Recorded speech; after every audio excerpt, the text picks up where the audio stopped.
روزانہ 5 وقت پڑھی جانے والی نماز میں غلطیاں برسوں تک جاری رہتی ہیں اور سیکھ نہیں پاتا بندہ. تو زندگی میں ایک بار حج فرض ہوتا ہے، وہ بھی صاحب استطاعت پر، جس کے شرائط پائے جائیں. تو اب وہ کتنی غلطیاں کرتا ہوگا اور کیا کیا کرتا ہوگا. نہ سیکھنے کا رجحان ہے، نہ تربیت لینے کا.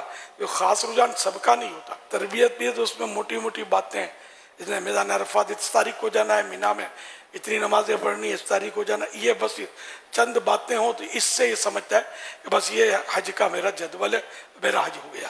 اس میں کم از کم بندہ سیکھ کر اپنے طور پر تو مطمئن ہو کر جائے. سیکھنے کے حوالے سے کم از کم یہ کہ رفیق الحرمین نہ پڑھی ہو تو پڑھ لیا. اب وہاں پڑھیں گے جا کر، تو شروع سفر یہاں سے ہوگا، پڑھیں گے وہاں جا کر. اہم سفر ہے، مقدس سفر ہے. ذوق و شوق ہو، رقت ہو. ہوائی جہاز جب فضا میں ہموار ہو جائے تو پھر بھلے آپ نیتیں کر لیں.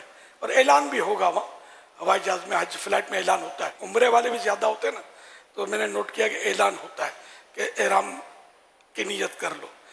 کپڑے احرام کے پہلے سے باندھنے ہوں گے. چادریں لپیٹ لو. چادریں ذرا وہ اچھی کوالٹی ہونی چاہیے، کہ جو مطلب ایسی باریک باریک ہوتی ہیں کہ بعض بار رانے چمک رہی تھی، دوسرا دیکھے تو گناہ گار، اور اپنی نماز بھی نہ ہو. اگر ران چمک رہی ہے تو نماز تو ہوگی نہیں نا. ستر فرض ہے نماز میں چھپانا. تو یہ حالت وہاں بھی ہوتی ہے. پھر احرام کی چادر یوں اتر جاتی ہے تو ناف کے نیچے کا حصہ کچھ کھلا رہ جاتا ہے. یہ بھی دوسروں کے سامنے کھولنا حرام ہوتا ہے. اور اپنا بھی اکیلے میں بھی بلا ضرورت ستر کھولنا یہ جائز نہیں ہے، یہ بھی گناہ ہے. اور پھر دوسروں کو وہاں نظر کرنا یہ بھی گناہ ہے. یہ مسائل بھی ہو رہے ہوتے ہیں، کہیں رانیں کھلی ہوتی ہیں، کہیں گھٹنے کھلے ہوتے ہیں. تو یہ سارا احرام میں ہوتا ہے. کائے کو ہوتا ہے احرام میں؟ اب پریکٹس کرو. یہ پنجاب میں، بنگلہ دیش میں، مختلف علاقوں میں تہبند کا رواج ہے.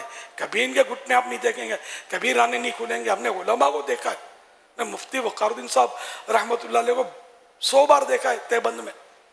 کبھی مطلب تصور بھی نہیں ہے کہ معاذ اللہ کو بے پردگی بھی ہو سکتی ہے. تو یہ کیا پریکٹس کرنی پڑے گی. آپ بولو گے پہلی بار جا کر وہاں باندھیں گے، بولیں گے یار ایک سرا یہاں جا رہا ہے، ایک چھیڑا وہاں جا رہا ہے، اور یار یہ تو یوں تو اپنے کو آتا نہیں ہے. چلنے کی پریکٹس کریں. پٹا اگر باندھنا ہے جس میں کچھ بیلٹ میں چیزیں رکھنی ہے تو وہ بھی ذرا اچھی کوالٹی کا ہو. میں نے جو نوٹ کیا وہ نائلون کے اچھے ہوتے ہیں. ریگزین وغیرہ کے ٹوٹ پھوٹ جاتے ہیں. اور یہاں جو ابھرا ہوا ہوتا ہے نا، یہ حصہ اس میں پاسپورٹ وغیرہ رقم یہ رہ جاتی ہے. اور سامنے ہوگا تو کٹنے کا چانس کم ہوگا، پیچھے ہوگا تو ہو سکتا ہے کوئی.